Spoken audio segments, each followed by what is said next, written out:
네, 수호제기라는 작품. 아, 영상을 40분 이상은 안 찍으려고 했는데 또 오버가 됐네요. 앞에 게 영상이.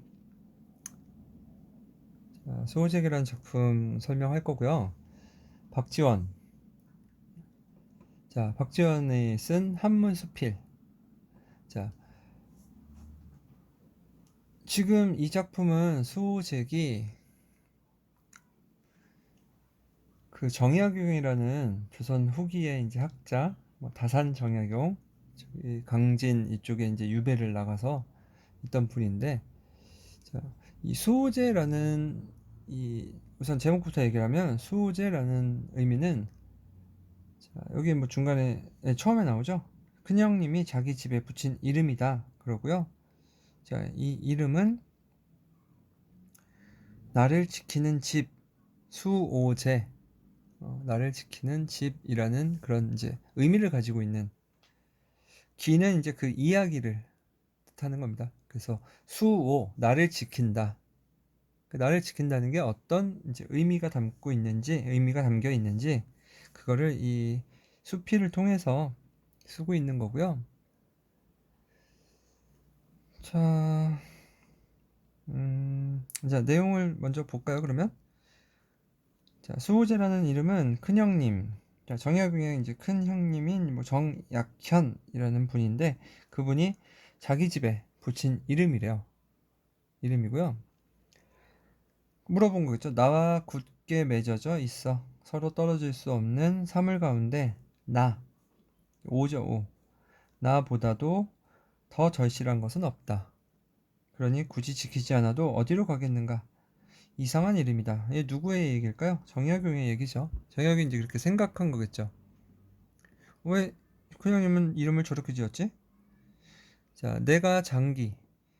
자, 포항 쪽의 지역인데요. 그쪽으로 귀양 온 뒤에 혼자 지내면서 곰곰이 생각해 보다가 하루는 갑자기 의문점에 대한 해답을 얻게 되었다.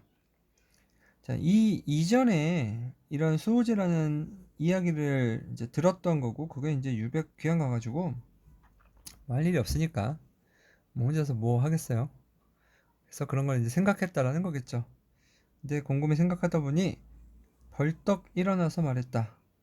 자, 벌떡 일어났다가 뭔가를 이제 유레카, 뭐 깨달음이 있었던 거겠죠. 깨달아서 천하 만물 가운데 지킬 것은 하나도 없지만 오직 나만은 지켜야 한다 라고 깨달았던 건가 보죠. 내 발을 쥐고 달아날 자가 있는가? 내 밭을, 발이래. 밭을 쥐고 달아날 자가 있는가? 하여튼 지킬 필요가 없다. 그죠? 내 집을 지고 달아날 자가 있는가? 집도 지킬 필요가 없다. 내 정원, 꽃나무 이런 것도 그렇다.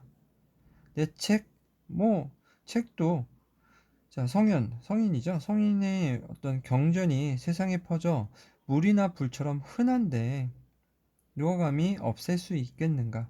옷, 양식 다 해봐야 모든 천하의 만물은 지킬 필요가 없다.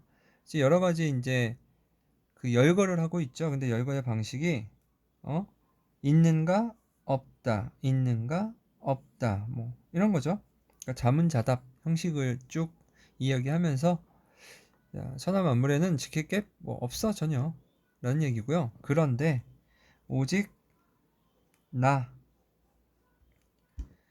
나라는 것만은 좀 잘 달아나서, 응? 드나드는데 일정한 법칙이 없대요. 그러니까 이 나라는 게 어디를 달아난다는 거죠, 사실은?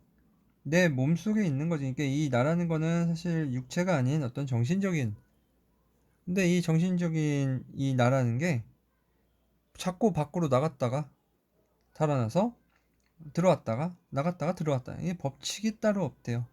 이 법칙이 없다라는 요 말의 의미는 사실 어떤 세속적 욕심, 이익, 유혹 이런 거에 자꾸자꾸 흔들린다라고 이제 표현하는 부분으로 해석할 수 있습니다. 자, 아주 친밀하게 붙어 있어서 서로 배반하지 못할 것 같다가도 잠시 살피지 않으면 어디든지 못 가는 곳이 없다. 저 이익으로 깨면 떠나고, 지금 여기에 대한 설명이 여기 나와 있는 거죠.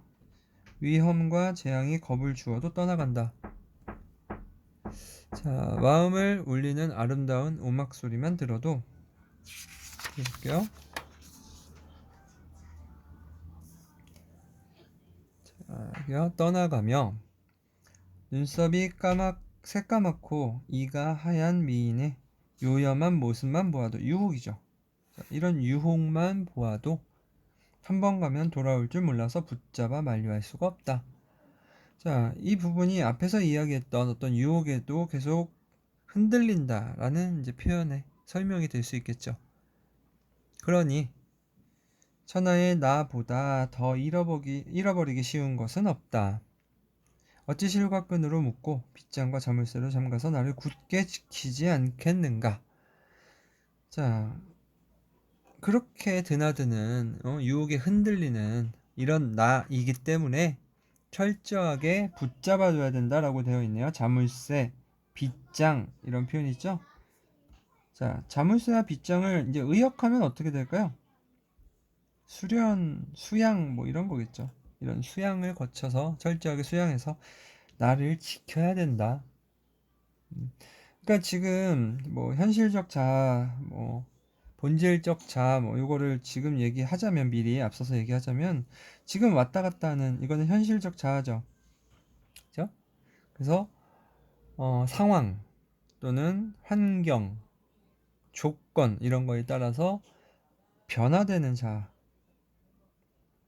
변화하는 자아가 현실의 나인 거죠. 그렇죠? 네, 요거랑 대립하는 본질의 나는 사실은 본질의 나는 그러지 않는 이런 변화, 조건 이런 거에 뭐 환경 이런 거에도 전혀 변하지 않는 변하지 않는 요게 이제 본질적 나라는 이야기가 되겠네요. 자, 나는 나를 잘못 간직했다가 잃어버렸던 자다. 자, 이게 무슨 얘기일까요? 나는 나를 뭐 이렇게 이제 나가 두 개가 나있는데 자, 요 나는 현실적 자아죠. 시작은. 그리고 동그라미 두 번째에 있는 나는 본질적 자아가 되겠죠. 어찌됐건 이 나는 잘못 간직했다가 잃어버렸던 자리야. 어렸을 때 과거가 좋게 보여서 10년 동안 해서 과거를 공부했어요. 10년 공부. 그래서 처지가 바뀌었다. 이제 과거에 급제한 거죠. 저희 뭐 관직에 검은 사모관대 관직에 대한 얘기죠. 벼슬아치가 입던 옷이니까 그런 걸 입고 12년 동안 대낮에 미친 듯이 큰 길을 뛰어다녔다. 열심히 이제 일을 했다라는 거죠. 벼슬길이죠. 큰 길. 그러다가 또 처지가 바뀌어서 한강을 건넜고 문경세제를 넘게 되었다. 자, 이게 이제 처지가 또 바뀌었대요. 여기서 열심히 공부하다가 처지가 바뀌어서 벼슬이 되고요. 그러니까 관직에 오른 거죠. 관직에 올랐다가 다시 처지가 바뀌어서 한강을 넘었다라는 건 이제 귀양 같다는 얘기입니다. 그죠? 자, 처지가 바뀌어 한강을 건너고 문경세제를 넘게 되었다. 친척과 조상의 무덤을 버리고 곧바로 아득한 바닷가의 대나무 숲에 달려와서야 멈추게 되었다. 이때는 나에게 물었다. 자, 이때 귀양 간 그 다음에 이제 꽤나 멀리 포항 거기니까 바닷가. 자, 거기에서 나에게 물었대요. 뭐라고 물었냐? 가요. 자, 너는 무엇 때문에 여기까지 왔느냐? 여우나 도끼에비에게 끌려왔느냐? 아니면 바다 귀신이 불러서 왔느냐? 내 가정과 고향이 모두 초천. 자, 이제 남양주 근처 이 사람 고향이죠. 거기에 있는데 넌 왜 본바닥으로 돌아가지 않느냐? 이게 이제 지금 본인한테 스스로 물어보는 거죠. 자문하는 거죠. 어떻게 보면 이제 성찰, 반성이라고 할 수 있고요. 그러나 나는 끝내 멍하니 움직이지 않으며 돌아갈 줄을 몰랐다. 자, 돌아가질 못했대요. 이거는 이제 나를 지키는 이런 것들이 좀 어렵다라는 표현이라고 볼 수 있고요. 얼굴빛을 보니 마치 얽매인 곳에 있어서 돌아가고 싶어도 돌아가지 못하는 것 같았다. 그래서 결국 붙잡아 이곳에 함께 머물렀다. 자, 지금 붙잡아서 함께 머물렀다. 누가? 나가? 나를. 그죠? 이제 내면적 자아가 본질적 자아 이렇게 이제 분리가 돼 있는 얘기죠. 결국 지금 앞에서는 지금 두 개가 분리돼 있었고요. 그래서 돌아갈 줄을 몰랐다라고 하는 거는 지금 합쳐지는 게 너무 어렵다라는 거죠. 그래서 결국 붙잡아 이곳에 함께 머물렀다라는 건 이제 하나가 되었다는 얘기가 될 수 있죠. 이때 둘째 형님도 나를 잃고 나를 쫓아 남의 지방으로 왔는데 나는 이것도 분리된 상태라는 얘기죠. 역시 나를 붙잡아 그곳에 함께 머물렀다. 그러니까 이 둘째 형님 정약전인가요? 정약전이라는 그 둘째 형님도 귀양 나와가지고 그래서 귀양 와서 남의 지방으로 귀양 와서 거기에서 또 본질적 자아를 찾았다라는 거겠죠. 자, 오직 그러니까 삼형제 중에 둘째 형님 또 자기 다 이렇게 막 본질적 자아를 못 찾고 있다가 나중에 찾았는데 오직 큰 형님만 나를 잃지 않고 편안히 단정하게 수호제에 앉아 계시니 본디부터 지키는 것이 있어서 나를 잃지 않았기 때문이 아니겠는가. 그쵸. 자, 이 큰형님은 좀 아무래도 난 사람이라 우리랑은 다르다 뭐 이런 표현이겠네요. 아버님께서 내게 태현, 태현이 이제 눈에 보이지 않는 우주의 본질이라는 뜻인데요. 태현이라고 자를 지어주셔서 나는 오로지 내 태연을 지키려고 했다네. 자, 눈에 보이지 않는 우주라는 뜻의 이제 명칭이 태현이라는 건데요. 이 말은 곧 본질의 자아를 뜻하는 거겠죠. 자, 눈에 보이지 않는 그런 본질을 뜻한다. 그래서 이 본질이 원래 이제 자기 이름이었는데 나는 오로지 내 태연을 지키려고 했다네. 그래서 내 거실에다가 그렇게 이름을 붙인 거지. 하고 큰형님이 이야기한 거죠. 큰형님은 아버지가 이름을 이렇게 지어줘가지고 나는 이걸 꼭 놓치지 않으려고 계속 했었어. 그래서 거실에다 이름까지 붙였어. 라는 이제 큰형님의 얘기인데 이 동생이 봤을 때는 그건 핑계다. 자, 핑계라고 하는 거는 뭐 어떤 표현일까요? 웃기는 소리 하고 있네의 의미가 아니라 겸손한 얘기구나 라는 걸 알 수 있겠죠.